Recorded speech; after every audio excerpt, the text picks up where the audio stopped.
that, I'm good with that. All right. So,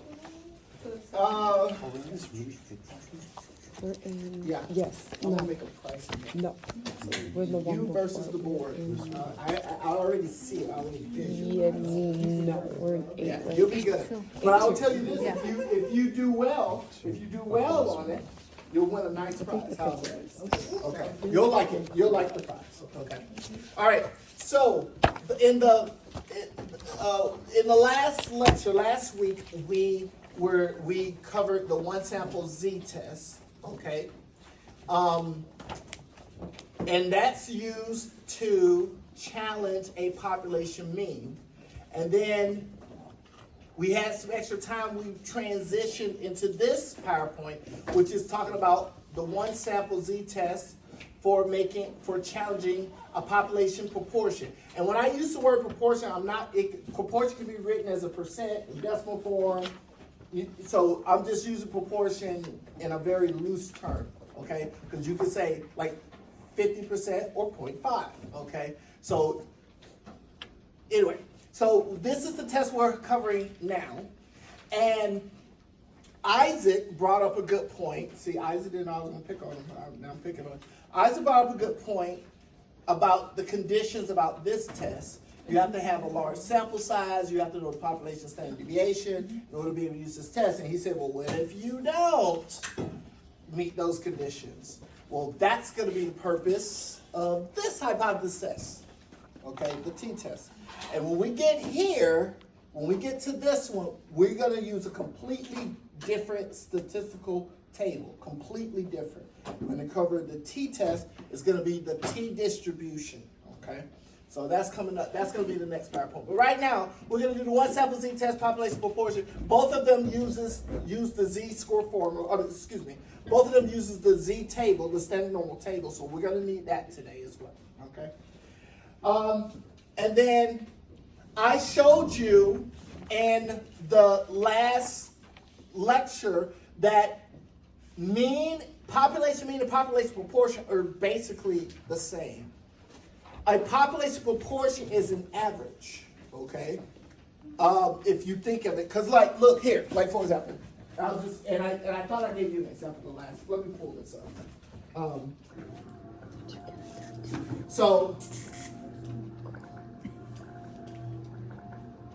So let's just do a quick review.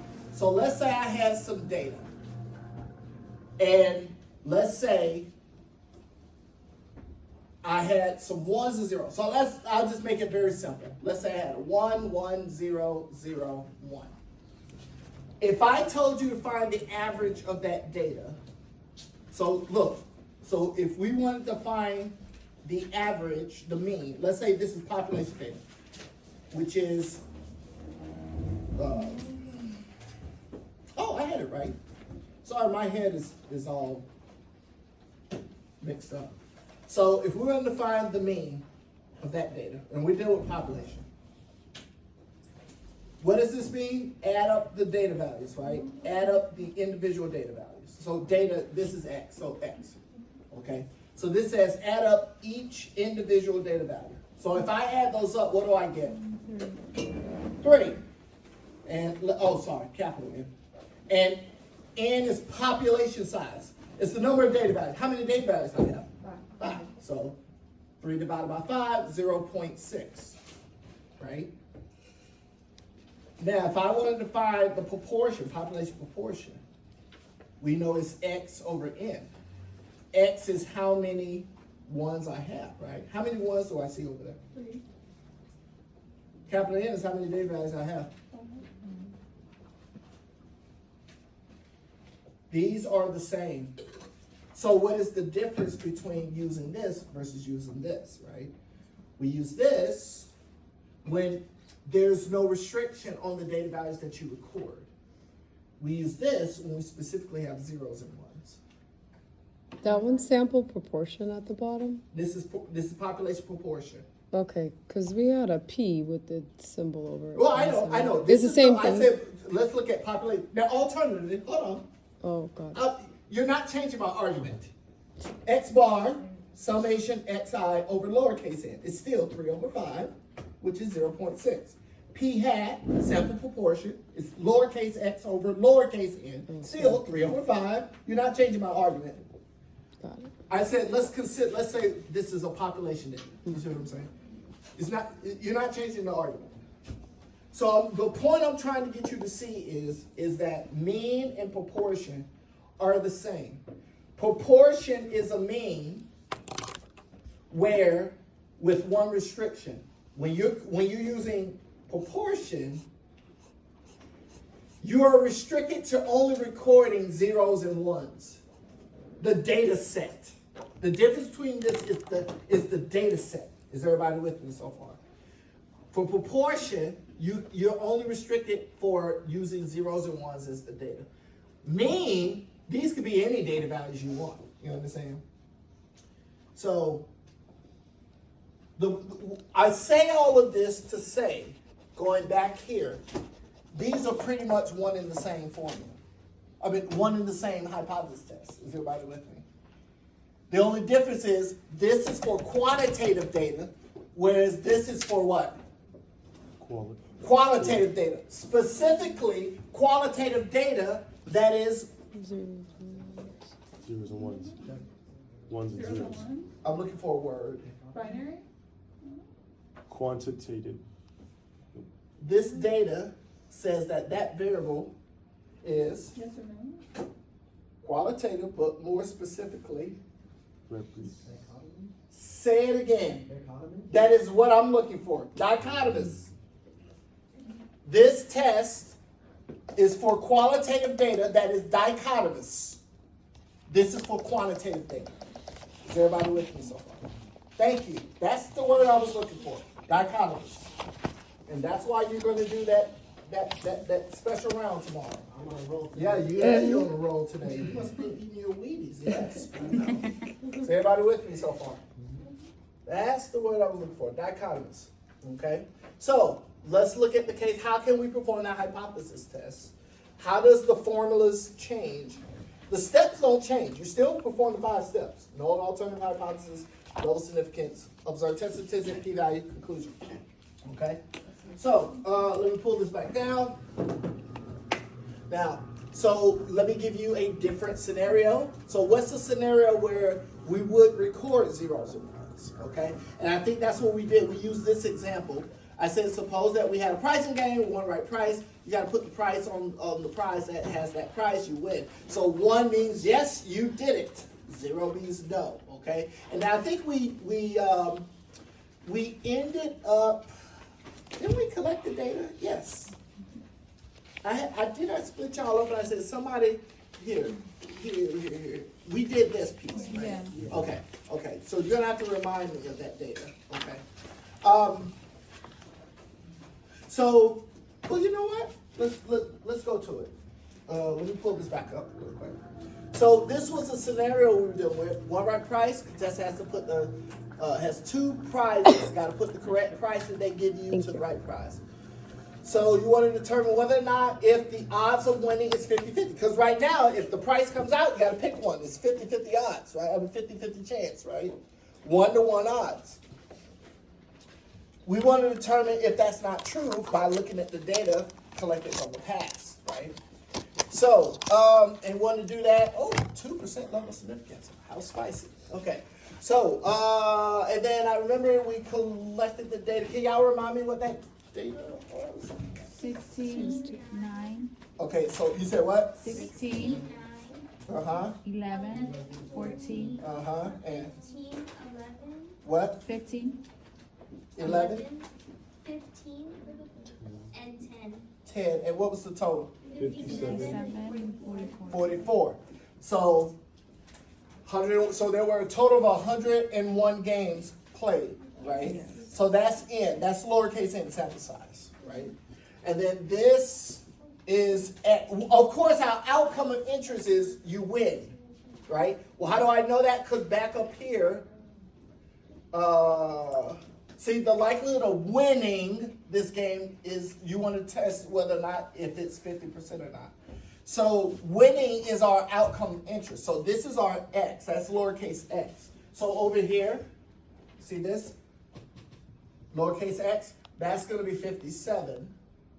And then n is, sample size is 101. The point I'm trying to make, before we even calculate sample proportion, if the null hypothesis was true, these should be the same number, same count, if not the same count, if not, maybe one off since it's 101. But do me a favor, p hat is x over n, 57 over 101. Did we calculate what that was? Yes. Point what? 5644. 5644? So according to the sample data, 56, a little over 56% of the contestants that played this game won. This is evidence, because it ain't what, 50%, right? This should have been 0.5. If that null hypothesis was true, that should have been 0.5. It isn't. So we have evidence. Question is it statistically significant evidence? Okay? So that's where we're going with, okay? Now, we're gonna come back to this data later. We're gonna actually use this data later in another hypothesis test we're gonna learn. And I'm talking about this data. We're gonna come back and look at this data, okay? Well, let me say it this way. I should have said this table. We're gonna come back to this table later, okay? But for now, we're gonna use the totals, okay?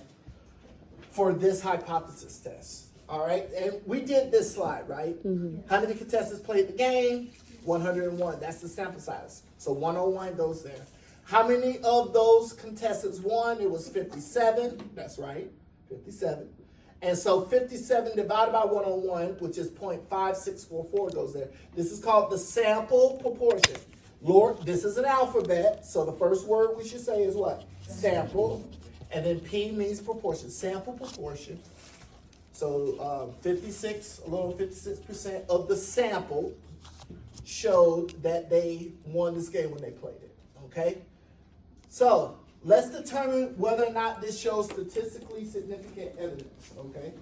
Can I pull this back down? Can I pull the screen back down? Okay.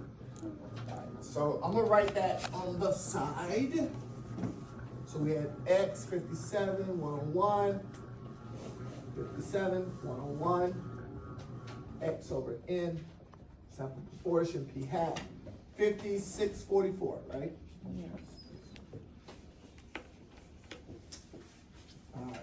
All right, so we have our information up there. So how do we set up the known alternative hypothesis? Oh, let me put this back in play. Null hypothesis. So this is all symbolic notation, okay? I wrote it in symbolic notation. Again, in the scenario, we're trying to determine whether or not so I'll write over here. So the null hypothesis here, we are trying to determine whether or not if there's a 50% chance of winning. Is the true chance of winning this game 50%? Or, in this case, not. Now, how did I write that? Because if we go back a couple slides, let's make sure we understood this scenario, okay?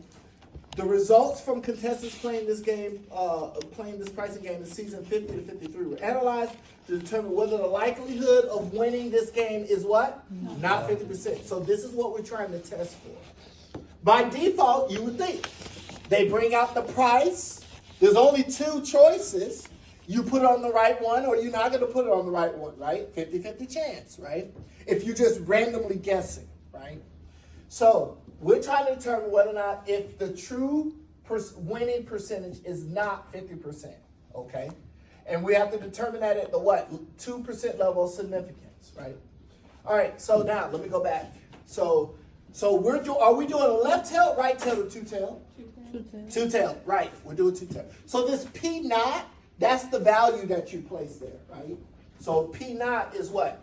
0.5. Is everybody with me? All right. All right, so null says P equals 0.5, alternative P not equal to 0.5. All right, so let's put that there. Second step, level significance.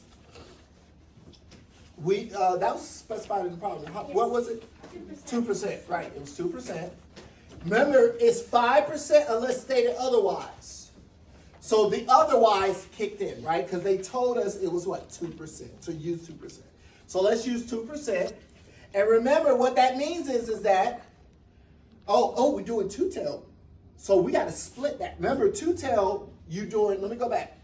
With the two-tailed test, you're doing the left tail and the right tail all in one. So you have to share that level of significance. The level of significance was 2%. So what's half of 2%? 1%. So that means you gotta cut off the upper 1% and the lower 1%. So that means these are the regions that's too much. Which means if we find out 0.5644 lands in this region or lands in this region, we have collected too much evidence. It's statistically significant. Is everybody with me so far? Now, we know 0.5644 is not going to land in here. How do we know it's not going to be down here? Because the mean is 50. Right, the mean is It's 50. 0.56. Remember, this is a number line here. From negative infinity to positive infinity. So 0.5 is here. So 0.5644 is somewhere over here. But we don't know if it's over here, which means evidence, but not statistically significant evidence, or if it's there, statistically significant, right? So that's what we got to figure out. All right? Let's keep going. So upper 1%, lower 1% are these are called rejection regions, which means that if our 0.5644 lands up there, we're going to reject the null hypothesis. All right? Let's put that 2% next to the null. Let's go to the third step. Calculate the observed test statistic. So now what we have to do is we have to take this 0.5644 and convert it. We're going to convert it into a test statistic. That test statistic will then be converted to a p-value. That p-value will tell us if 0.5644 is actually in here or if it's somewhere right here. Is everybody with me? Again, it can't be down here. It can't be down there, right? All right, so this is the formula that we use to calculate the observed test statistic. It's different from the last hypothesis test, okay?